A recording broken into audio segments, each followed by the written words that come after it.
ನಮಸ್ತೆ ಸ್ನೇಹಿತರೆ. ದೀಪಗಳ ಹಬ್ಬವಾದ ದೀಪಾವಳಿಯನ್ನು ಭಾರತೀಯ ಹಬ್ಬಗಳಲ್ಲಿ ಪ್ರಮುಖ ಹಬ್ಬವೆಂದು ಪರಿಗಣಿಸಲಾಗಿದೆ. ಈ ಹಬ್ಬವನ್ನು ಯುಗಯುಗಗಳಿಂದಲೂ ಆಚರಿಸಲಾಗುತ್ತಿದೆ. ದೀಪಾವಳಿಯ ಕಥೆಗಳಲ್ಲಿ ದೀಪಾವಳಿ ಹಬ್ಬದ ಬಗ್ಗೆ ಪೌರಾಣಿಕ ಮಹತ್ವವನ್ನು ನಾವು ಕಾಣುತ್ತೇವೆ. ದೀಪಾವಳಿಗೆ ಸಂಬಂಧಿಸಿದ ಪೌರಾಣಿಕ ಕಥೆಗಳು ಮತ್ತು ಪ್ರಾಮುಖ್ಯತೆಯನ್ನು ನಾವು ನೋಡೋಣ. ಮೊದಲನೆಯದಾಗಿ ಸತ್ಯಯುಗದ ಕತೆ. ದೀಪಾವಳಿಯನ್ನು ಸತ್ಯಯುಗದಲ್ಲಿಯೇ ಆಚರಿಸಲಾಯಿತು. ದೇವತೆಗಳು ಮತ್ತು ರಾಕ್ಷಸರು ಒಟ್ಟಾಗಿ ಸಾಗರವನ್ನು ಮಂಥನ ಮಾಡಿದಾಗ ಐರಾವತ, ಚಂದ್ರ, ಉಚ್ಚೇಶ್ವ, ಪಾರಿಜಾತ, ವಾರುಣಿ, ರಂಭ ಮುಂತಾದ 14 ರತ್ನಗಳೊಂದಿಗೆ ಹಾಲಾಹಲ ವಿಷವು ಹೊರಹೊಮ್ಮಿತು. ಇದರೊಂದಿಗೆ ಆರೋಗ್ಯದ ಆದಿದೇವನಾದ ಧನ್ವಂತರಿಯು ಪ್ರಕಟಗೊಳ್ಳುತ್ತಾನೆ. ಅಶ್ವಿನಿ ಕೃಷ್ಣ ತ್ರಯೋದಶಿ ಎಂದರೆ ಧನತೇರಸ್. ಇದರ ನಂತರ ಮಹಾಲಕ್ಷ್ಮೀ ದೇವಿಯು ಈ ಮಹಾಮಂಥನದಿಂದ ಜನಿಸಿದಳು ಮತ್ತು ಮೊದಲ ದೀಪಾವಳಿಯನ್ನು ಎಲ್ಲ ದೇವರುಗಳು ಅವಳ ಸ್ವಾಗತದೊಂದಿಗೆ ಆಚರಿಸಿದರು. ಎರಡನೆಯದು ತ್ರೇತಾಯುಗದ ಕತೆ. ಭಗವಾನ್ ಶ್ರೀರಾಮನ ಹೆಸರಿನಿಂದ ಹೆಚ್ಚು ಪ್ರಸಿದ್ಧವಾಗಿದೆ. ರಾಕ್ಷಸೇಂದ್ರ ರಾವಣನನ್ನು ಸೋಲಿಸಿದ ನಂತರ 14 ವರ್ಷಗಳ ವನವಾಸವನ್ನು ಕಳೆದು ಶ್ರೀರಾಮನು ಅಯೋಧ್ಯೆಗೆ ಹಿಂದಿರುಗಿದಾಗ ಇಡೀ ನಗರವನ್ನು ದೀಪಗಳಿಂದ ಅಲಂಕರಿಸಲಾಗಿತ್ತು ಮತ್ತು ಈ ಹಬ್ಬವು ಕತ್ತಲೆಯ ಮೇಲೆ ಬೆಳಕಿನ ವಿಜಯದ ಸಂಕೇತವಾಗಿ ದೀಪಾವಳಿ ಎಂದು ಆಚರಿಸಲಾಯಿತು. ಮೂರನೆಯದು ದ್ವಾಪರ ಯುಗದ ಕತೆ. ದ್ವಾಪರ ಯುಗವು ಶ್ರೀಕೃಷ್ಣನ ಲೀಲೆಯುಗವಾಗಿತ್ತು ಮತ್ತು ದೀಪಾವಳಿಗೆ 2 ಪ್ರಮುಖ ಆಯಾಮಗಳನ್ನು ಇದು ಒಳಗೊಂಡಿದೆ. ಮೊದಲ ಘಟನೆ ಕೃಷ್ಣನ ಬಾಲ್ಯಕ್ಕೆ ಸಂಬಂಧಿಸಿದೆ.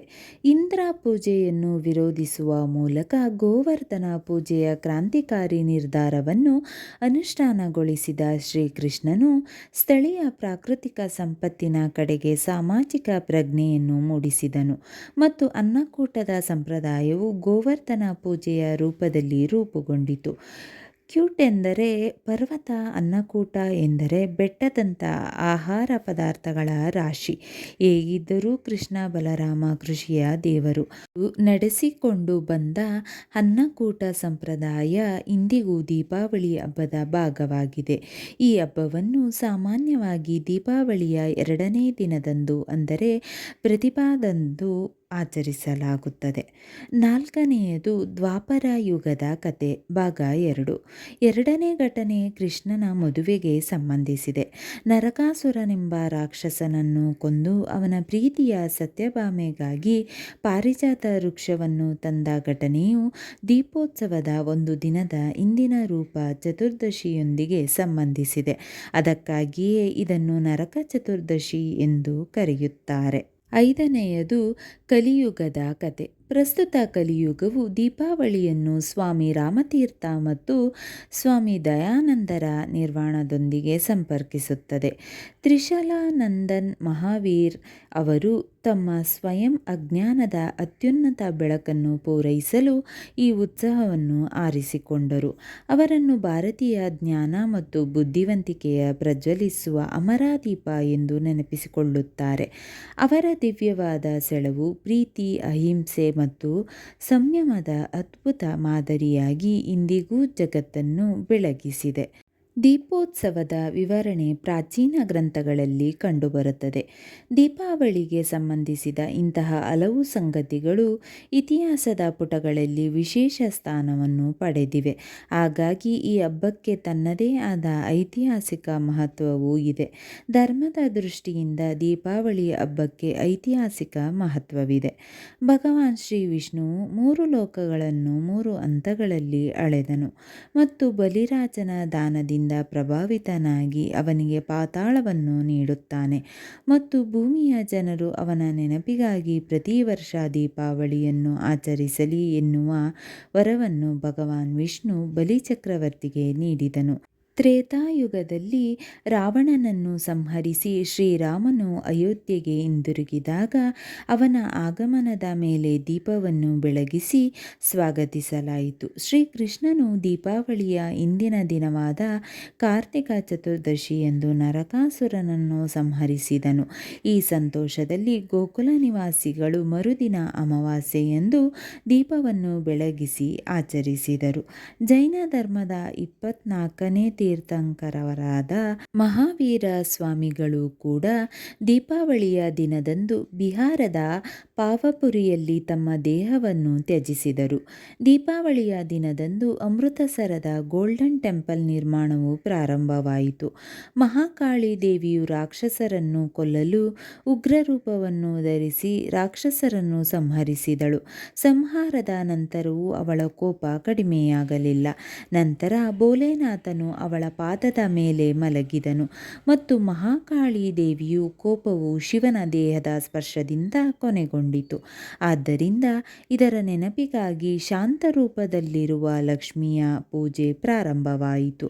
ಅದಕ್ಕಾಗಿಯೇ ದೀಪಾವಳಿಯ ರಾತ್ರಿ ಮಹಾಕಾಳಿಯ ಉಗ್ರರೂಪವಾದ ಕಾಳಿಯನ್ನು ಪೂಜಿಸುವ ಸಂಪ್ರದಾಯ ಕೂಡ ಇದೆ. ಈ ಪೌರಾಣಿಕ ಹಿನ್ನೆಲೆ ಅಥವಾ ಕಥೆಯು ದೀಪಾವಳಿ ಹಬ್ಬ ಹೇಗೆ ಹುಟ್ಟಿಕೊಂಡಿತು ಎನ್ನುವುದನ್ನು ವಿವರವಾಗಿ ತಿಳಿಸುತ್ತದೆ. ಈ ಕಥೆಗಳ ಪ್ರಕಾರ ದೀಪಾವಳಿ ಹಬ್ಬವು ನಿನ್ನೆ ಮೊನ್ನೆಯಿಂದ ಆಚರಿಸಿಕೊಂಡು ಬಂದ ಹಬ್ಬವಲ್ಲ. ಪುರಾಣಗಳಿಂದಲೂ ಈ ಹಬ್ಬವನ್ನು ಆಚರಿಸಿಕೊಂಡು ಬಂದ ಹಬ್ಬವಾಗಿದೆ. ನಿಮ್ಮ ಒಳಿತಿಗಾಗಿ ದೀಪಾವಳಿಯ ದಿನದಂದು ಲಕ್ಷ್ಮೀದೇವಿಯ ಈ ಮಂತ್ರಗಳನ್ನು ಪಠಿಸಿ. ಓಂ ರೀಂ ಶ್ರೀಂ ಲಕ್ಷ್ಮೀಭ್ಯೋ ನಮಃ. ಓಂ ಶ್ರೀಂ ರೀಂ ಶ್ರೀಂ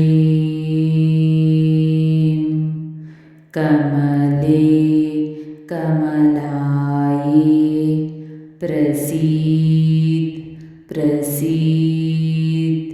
ಓಂ ಶ್ರೀಂ ರೀಂ ಶ್ರೀಂ ಮಹಾಲಕ್ಷ್ಮಯೇ ನಮಃ. ಓಂ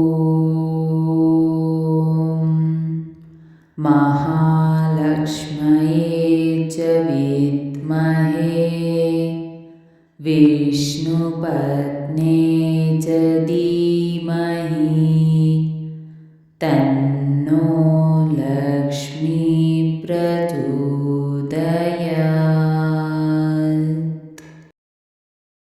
ಸ್ನೇಹಿತರೆ, ಈ ವಿಡಿಯೋ ಇಷ್ಟವಾದಲ್ಲಿ ಲೈಕ್, ಶೇರ್ ಆ್ಯಂಡ್ ಕಾಮೆಂಟ್ ಮಾಡಿ. ಮುಂದಿನ ವಿಡಿಯೋಸ್ಗಳಿಗಾಗಿ ಚಾನಲ್ ಅನ್ನು ಸಬ್ಸ್ಕ್ರೈಬ್ ಮಾಡಿ. ಧನ್ಯವಾದಗಳು.